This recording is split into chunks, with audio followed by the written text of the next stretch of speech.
What would you do if your roommate crossed a line so badly that it threatened your relationship? Imagine this. You're in love, your relationship is healthy, and for once, life feels steady.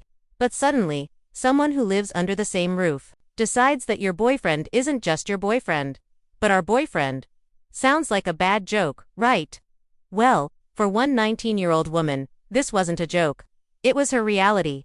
And what started off as little comments quickly spiraled into something much darker, much weirder, and far harder to ignore. Our storyteller is 19 years old, and finally in her first real relationship. Her boyfriend, Will, is 20. He's not just another guy, he's kind, dependable, and makes her feel safe. The two don't live together, since they go to different schools, but they visit each other often. Usually, Will makes the trip to see her. Every 3 weeks, he packs a bag, shows up at her place, and the two get to spend a weekend together. And the best part? Her roommates don't mind. They've always been supportive, even welcoming. Will helps around the apartment making breakfast, washing dishes, taking out trash. He isn't just a guest, he's someone who contributes. At least, that's how it was. Until one roommate started blurring the line between friendly and inappropriate. Her name was Cass.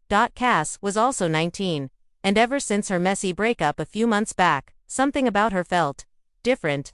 At first, she would just sigh whenever she saw the storyteller and Will together, muttering, "Must be nice." Then, the comments started. "Will is so sweet. I wish I had someone like him. Wow, he's so strong. Imagine having a guy like that around all the time." At first, they brushed it off. After all, compliments are harmless, right? But then Cass added a twist. One morning, as Will made pancakes for everyone, Cass smirked and said, "Isn't it great we have our boyfriend to cook for us?" The room went quiet. Our storyteller forced a laugh, but her stomach turned. Our boyfriend. That wasn't a slip of the tongue, it was deliberate. The longer Will stayed over, the bolder Cass became. She started hovering during their dates, tagging along even when she wasn't invited. If they went out for coffee, Cass would text, "Where are you? I'll meet you there." And she didn't stop at that. Cass made openly sexual comments about Will loudly. She'd say things like, "I bet he's amazing in bed," or "If you ever get tired of him, send him my way." It wasn't just inappropriate, it was humiliating. Things escalated further when Cass started interrupting their phone calls. Whenever the storyteller called Will, Cass would suddenly get loud in the background.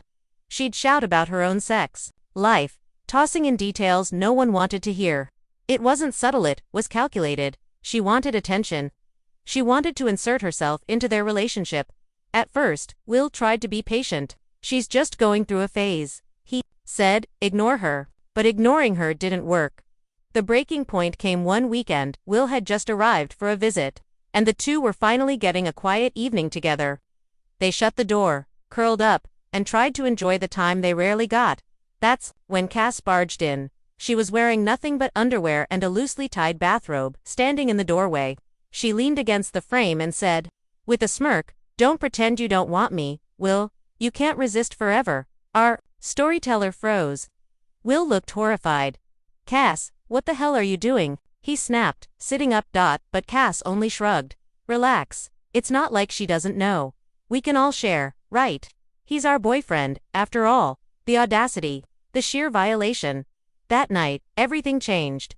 Boundaries had been crossed before, but this was something else entirely. This wasn't just inappropriate flirting, this was a direct attempt to sabotage their relationship.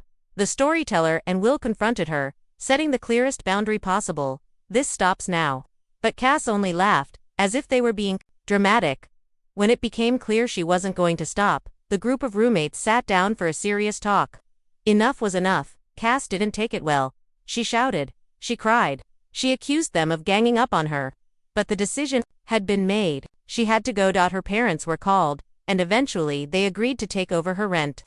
Cass was sent back home, leaving behind an apartment full of relieved roommates. The chaos she brought with her gone. The constant tension lifted. Looking back, the storyteller admits it was one of the most stressful experiences of her life. Having someone live under your roof who doesn't respect your relationship is not just frustrating, it's scary. But there's a silver lining. Through all of this, she and Will came out stronger. Facing Cass's behavior forced them to talk openly about boundaries, trust, and what they meant to each other. And instead of letting Cass wedge them apart, they grew closer than ever. So, what do we take from this? Living with roommates is never easy. There are quirks, habits, little clashes, but when someone decides to insert themselves into your love life, that's a whole different story. This wasn't just about jealousy. It wasn't just about loneliness. It was about respect. What happens when someone refuses to give it? If you were in this situation, what would you do? Would you have confronted Cass earlier? Would you have trusted your gut the first time she said our boyfriend? Or would you have tried to brush it off, hoping it was harmless? Drop your thoughts in the comments. We want to hear how you would have handled it. And if this wild story kept you hooked, don't forget to like, share, and subscribe for more unbelievable real-life dramas. Because let's be honest, sometimes, the biggest plot twists don't happen in movies. They happen right in our own homes.